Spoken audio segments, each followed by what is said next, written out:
and welcome to another episode of Late Night with Lenette. I'm Lenette Peterson, your host. Our governor is at it again. In a recent study, New Hampshire is ranked 10th from the bottom in job growth, with job growth at a dismal 5.08%. Now this low number occurred back in January of 2010 and has stayed there. We have been in the bottom of the barrel since then.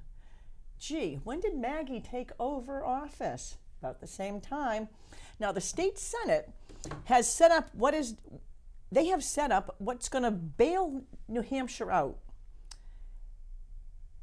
They're trying to have a business tax cut that's going to slowly change the economy for businesses here in New Hampshire. They plan to take, right now the business profit tax is at an 8.5%. They plan to take 0.02% of the business enterprise tax. Oh, I have that backwards. Yeah, the plan. Yeah, business profits tax 8.5%. Now take it off 0.02%.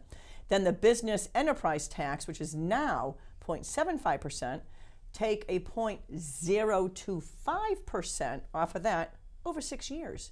Folks, we're not talking a huge cut right away to take revenue away from the state. This is slowly over time. This is going to be over 6 years, 3 budget periods. What's her problem? Why doesn't she have New Hampshire's back? If she's not for us here in New Hampshire, is she ever going to be for us down in D.C.? Folks, say no to Maggie. And now our Hillary happening. The fun continues. What is with the Clintons? This segment's going to be on the foreign countries that have been giving money to the Clinton Foundation, which basically is funding Hillary. These countries gave money to the Clinton Foundation while Hillary was our Secretary of State. The Kingdom of Saudi Arabia, they gave between $10,000 and $25,000. The state of Kuwait, same figures. United Arab Emirates, $1 million to $5 million. The Sultanate of Oman, $1 million to $5 million. Kingdom of Morocco, the state of Qatar, both $1 million to $5 million. And your question should be, what did they get for their donation? They all got, here's the real kicker, a great special arms deal. Yes, we're talking weapons, and I doubt they were paintball guns or laser tag guns. We're talking weapons. The Secretary of State made a deal with military-grade weapons to these countries in the Middle East for a donation to her foundation. Folks, again, say no to Hillary. Our country will not survive 4 years of Hillary in the White House. Just say no. That ends the fun. 33 years ago, Merrimack had a new church open. Pastor Larry Klaus started Merrimack Valley Baptist Church. Over the years, that has become one of, if not, the largest church in southern New Hampshire. 15 years ago, they started a school, South Merrimack Christian Academy. Now, that's one of the largest Christian schools in all of New England, never mind New Hampshire.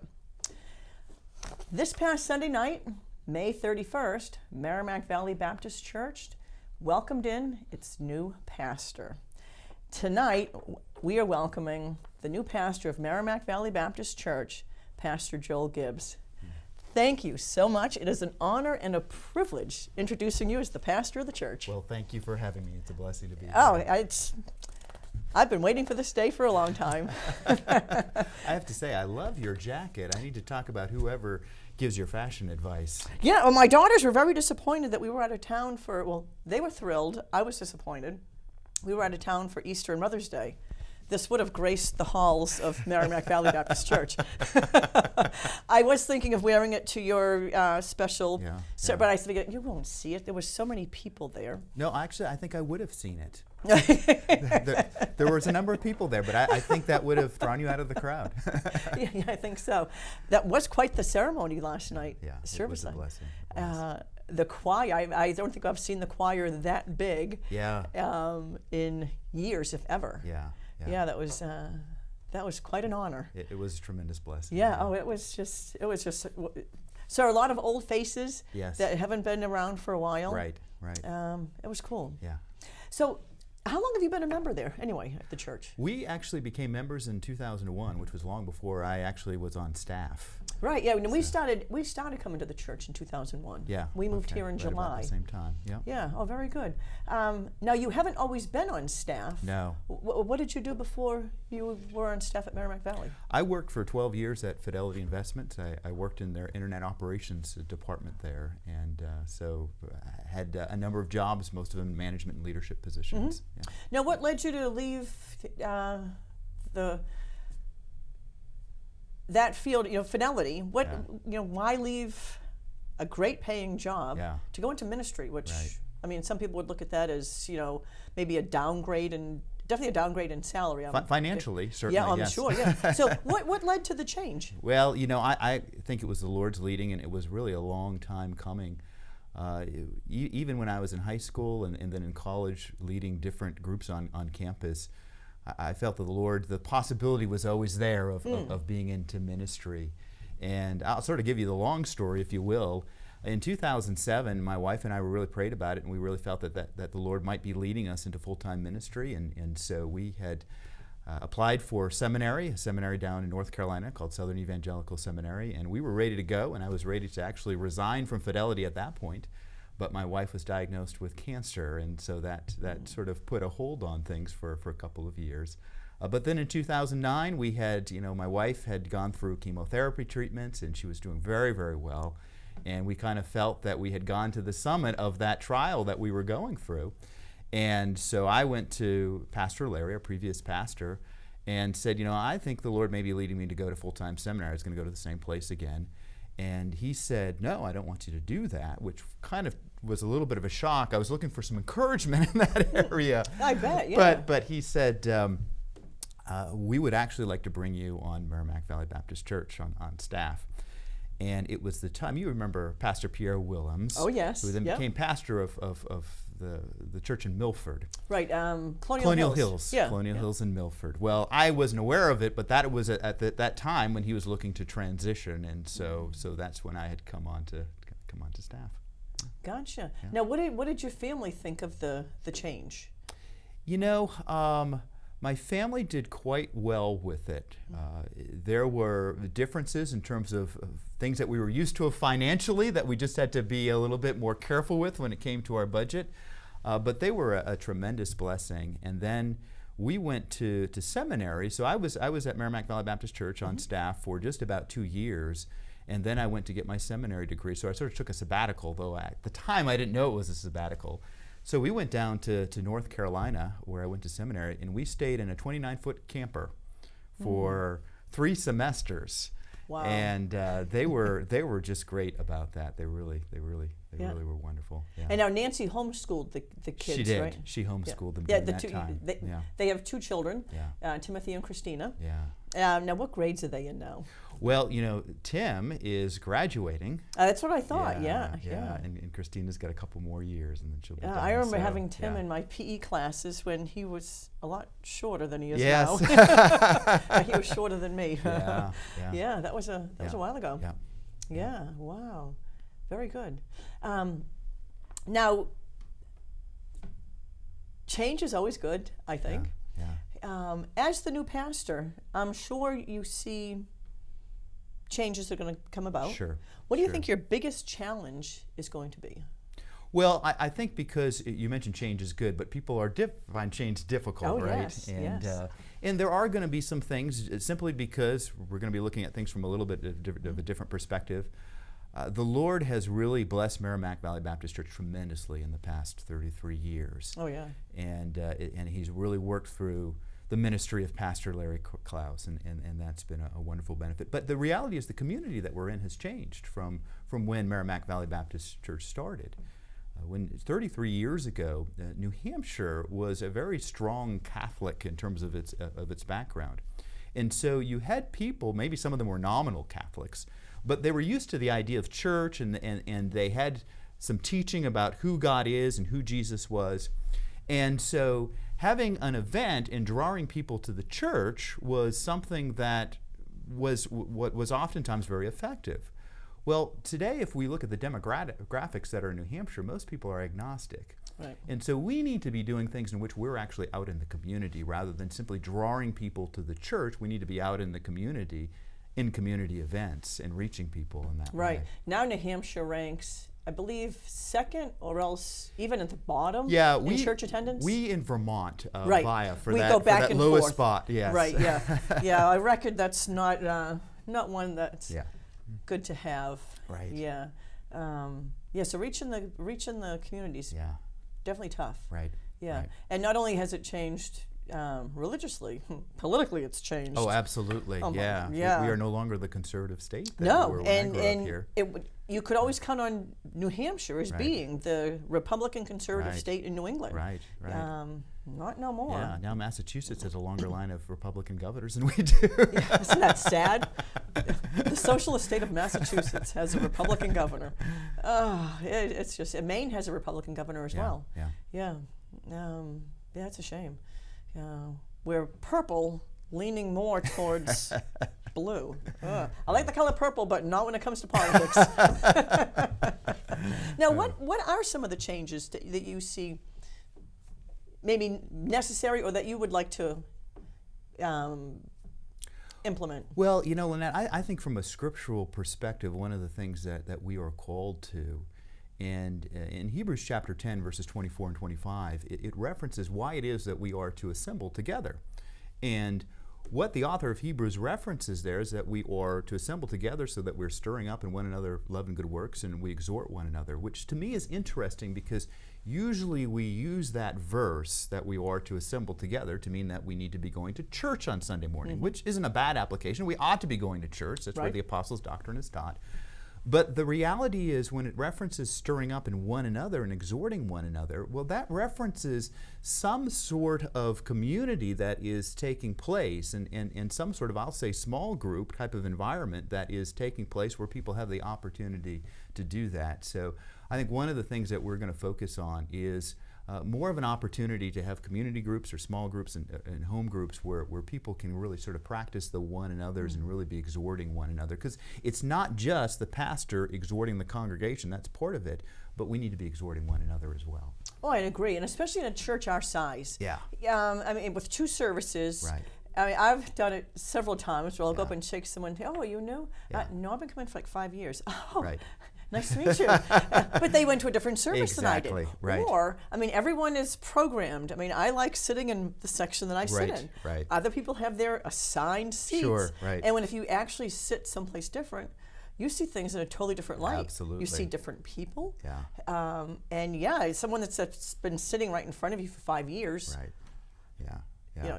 You had no clue. It is particularly important in a church our size. Oh, yeah. That we have groups that are, once again able to help one another out when there's difficult times and serve one another and encourage one another and exhort one another. It's particularly important in our case. Before we moved up here, we were living in Richmond, Virginia, and our church was a much smaller church, probably 250 to 300 people. Right. And small groups formed on their own. Yeah. And some people say, well, it's cliquey. No, we were all about the same age group. Sure. Most of us were in the same Sunday school class. Right. And it was, any given weekend, Right. Friday or Saturday night, we were getting together. Right. Sometimes Sunday after church. And sometimes we just get, during Sunday school, hey, what are you doing this afternoon? Nothing. Let's get together for dinner. What do you have? And we would just see what we had, bring it all to one central location or someone's house, and fellowship. Well, Lenette, you mentioned that word fellowship, and I think of what the early church did. In Acts chapter 2, verse 42, it talks about 4 things that they continued steadfastly. And one was the apostles' doctrine, that's for the preaching of God's word. The other one was prayer. The other one is breaking of bread, the Lord's table, communion. But the 4th one is fellowship, and that seems kind of strange from our perspective. It's like, really? We understand the others as being spiritual. Right, exactly. But the reality is in the New Testament, how they defined fellowship was this really, exhorting one another, encouraging one another, and we see in the scriptures over and over again that is how spiritual growth occurs, and so that's why I think it is so important. Oh, yeah, and especially when new families come into the church. Yeah. I mean, you walk in you're lost. Yes, There's so many absolutely. people. I know it was like that when we moved here Yeah. back in 2001. Sure. Now the church was smaller than it is now, but Yeah. not by much. No. And it's overwhelming. You come from a small church or even no church, Yeah. and then you have this huge multi-purpose room Right. you walk in. The Yeah. church, the seats are all full, Right. and all of a sudden you're supposed to fit in. Yeah. It's tough unless you meet. It is, and that's why we need to be intentional about getting Right. people knitted into a small group. And I also think it's good for the older members of the church because let's face it, this is New England, and what's New England known for? Cold Absolutely. and standoffish. Right. And I can attest to it. I mean, I'm a native New Englander, Yeah. raised in Massachusetts. Yeah. We moved back here in 2001. It was very hard Yeah. to meet people, to make friends. And I mean, there was a lot of times we'd call people, invite them for dinner. Most people said no. Yeah. They always, oh no, it's not a good weekend. Oh, what would Right. be good? Good. Oh, I'll have to get back with you. Yeah. No, I mean, we don't really know you. You know, Right. we don't know where you live. Yeah, Yeah. And there's going to be a piece of that culture that we've got to break through. exactly. But it's scriptural, so we do need to break through Right. it. I was forcing it in the school. I would always get there to pick up my girls Yeah. in carpool line. I don't want to sit in my car and do nothing. I would get out and talk to people. Yeah. And this one lady that I became really good friends with, I was usually one of the first cars. She was one of the last cars. Yeah. And I would tell her, watch what happens when I start walking back to you. Because, the carpool line kind of looped around so she could see Right. all the cars. Sure. I always have dark sunglasses on, so the people in line couldn't see my eyes. I'd be walking. Windows are going up, books were grabbed. She's going to talk to us. Oh, we don't talk in a carpool line. Right. And Lisa, they ended up moving to Barbados Okay. years ago. Okay. She'd be laughing, And one person in line told me, you're going to have a hard time up here. I said, what are you talking about? I'm a native New Englander. You're too friendly. I'm like, really? I mean, this is a line of Christians, and I'm too friendly because I'm greeting you. Yeah. Get out of your box. Yeah. That's exactly right. And that's what we have to crack Yeah. through. And You've got to get out of your box. Yeah. And some people have made the arguments, well, small groups won't work in New England because of that perspective. But you know what? That's what they were doing in the New Testament.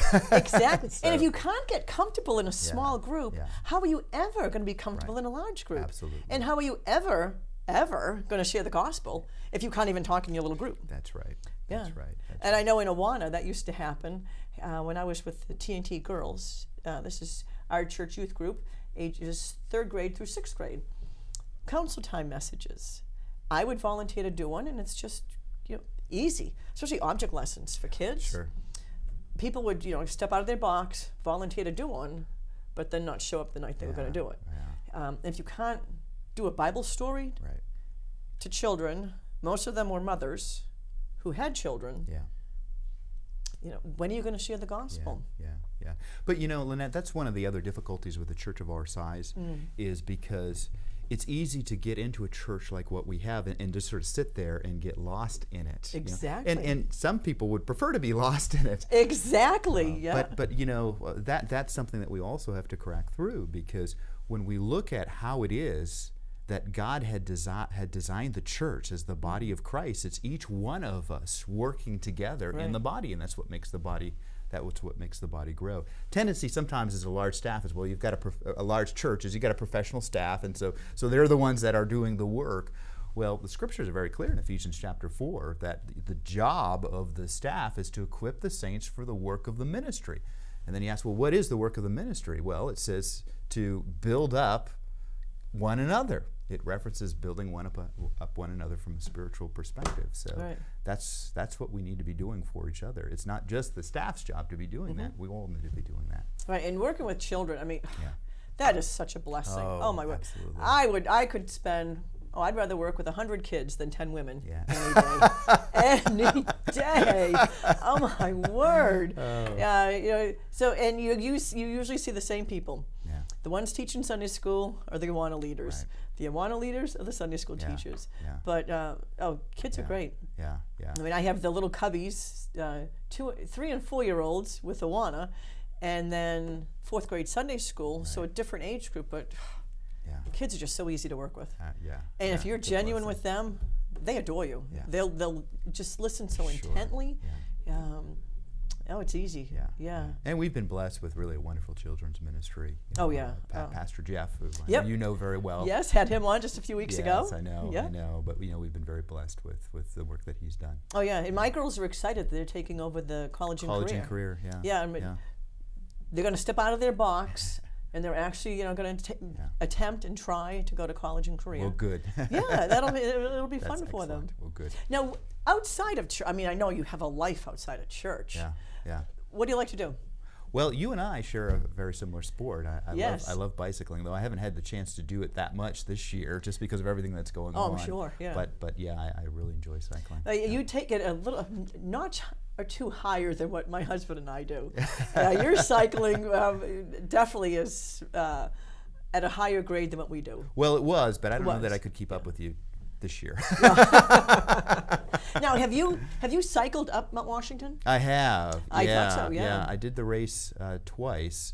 This would have been back in the mid-'80s, so it You're was some time my ago that hero. I did that. But yeah, I did the race at Mount Washington twice. Yeah. Yeah, you need knees. I don't have You knees. do. Yeah. You do. Hill climbing is hard on the knees. Cycling is very good on the knees generally, yeah. but hill climbing is very hard on the knees. Yeah, if I'd stay out of Mount Vernon, my knees would be doing a Yeah. lot better. the Mont Vernon Hill, yeah. Yeah, but I like hills. Yeah. Like this weekend, we rode out. We have a nice little loop that we do. Yeah. We ride up 101 to Temple, and there's a street to the that takes a right-hand turn. I think it's called Powell. There's a dairy down there. Okay, yeah. And we take that, and it I know takes where you that is, all yeah. the way down to. There's a road that will take you out to New Ipswich Okay. or back into Wilton. Right. And we take it to that and Sure. then take it home again. Yeah. Nice little Yeah, loop. It's a nice ride. And you get a couple of good climbers there. Yeah. Not too bad. Yeah. Nothing real steep, but Right. it's cycling's a lot of fun. Yeah. And I enjoy know you have another passion as well. You and your daughter have. We do. We do a lot of hiking. Yeah. In fact, we did Mount Katahdin twice. Yes, I'm jealous. We haven't done that this year yet, but that was it started to be an annual event, Yeah. and so we've done a lot of climbing in the White Mountains, and I did a lot of climbing with College and Career. You mentioned the College and Career group, and we've done a lot of hiking with them as well. So. Yeah. Well, that's how I got Rebecca to hike Mount Washington. Okay. Was saying Christina did it, and I said, "Come on, we can do this." Yeah. So Rebecca and I have the same passion, going on our little backpacking trips Sure. and hiking. Yeah. And in fact, this summer she said we were talking, and I said, days off. We got to start doing these 4,000 footers. Yeah. I said, my knees aren't getting any better. I said, we're already late, girlfriend. Right. I should have started these years ago. Sure. But the girls, my two aren't as adventuresome as their mother. Oh, yeah. Well, that would be hard to be as adventurous as you are, Really Lenette. not. But when I had the teen girls ministry, Yeah. every Tuesday taking the teen girls hiking, Oh, right. I kept it. The biggest thing we did was Mount Monadnock. Sure. Yeah. I figured keep it low, they're going to come. Yeah. And I did. If it got too big, like one time we were camping at what is it called? Right at Lafayette Place. Lafayette Place, right. And we Yeah. decided to hike up to Lake of the Clouds. Oh, yeah. Right. We had a few in tears. We were passed by a kindergarten group. There was 3 families going up, and all the kids were kindergarten, Yeah. first grade, and Sure. they passed my Yeah. teen girls. Yeah. I'm like, okay, we can do this, girls. Come on. Yeah. So that was their biggest challenge. Right, And it was only, I think it was less than a mile. It was just about a mile. Yep. But yeah, that was. But you were motivated by the kindergartners. Yes, it's like, come on, girls. And I did go swimming in the lake. I said, I'm probably Did never you going to really? You bet. I've never been swimming in the lake. Oh yeah, I told the girls there's a lake. I had my bathing suit on and my hiking clothes. Really? And I said, and oh my word, I think the ice melted the day before we got there. Wow, I was going to say that must have been cold. I don't think I've ever seen anybody swim in that lake Yeah, and before. Jeanette Walker went swimming. Really? And a few of the girls, we went. I would, in fact, I'm a chicken when it comes to cold water. Yeah. I take my time. Yeah. I know it's the worst thing to do, just wading in. Yeah, you just got to go in. No.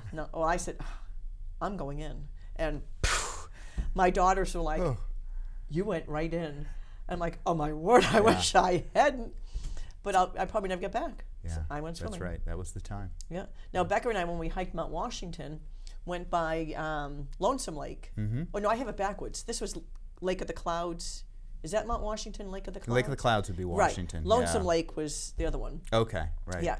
We did not go swimming. I'm like, I'm done with my lakes up above the tree line. Yeah. They're just too cold. Yeah, that's interesting. I've never even thought about going swimming there.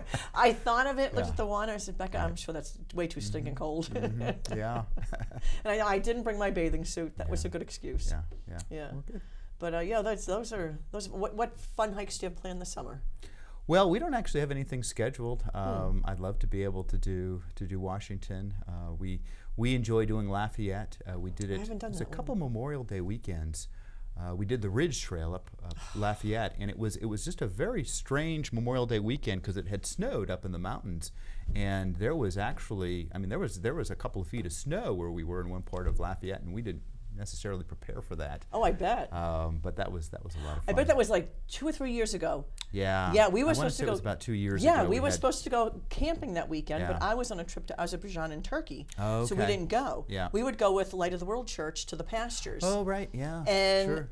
I was posting pictures on Facebook Yeah. from Azerbaijan, and lo and behold, I'm like, oh, it's snowed snowing. at the pastures. Yeah. Right. Yeah. Yeah. Yeah, I had taken on one of the trips to Lafayette Place. The girls and I were heading up to the Lafayette Ridge, and Yeah. we ended up turning Right, around and right. coming back down, and Yeah. have not done that one Yeah. yet. Yeah. That's a beautiful trail, though. Yeah. Well, the keep Ridge Becca and Trail. I in mind if you need any, anyone to accompany you folks Well, on that trips. sounds good to me. Yeah, that'd be a lot of fun. Yeah. We'll go with Christina. Yeah. Yeah, that'd be a lot of fun. Yeah, very good. We have like 30 seconds left of the show. Doesn't it go by quick? It does go by quick. Yeah, 27 minutes is not long. It must be that jacket that's. I tell you, it is stunning, isn't it? First 10 shows, I had 10 different shirts on, 10 different colors. They all went with the jacket. I thank you so much for being on my show. Thank you so much. This is such an honor and a pleasure having you on my show. It's a blessing to me. Folks, thank you for tuning in. Check next week again for Late Night with Lenette. Good night and God bless.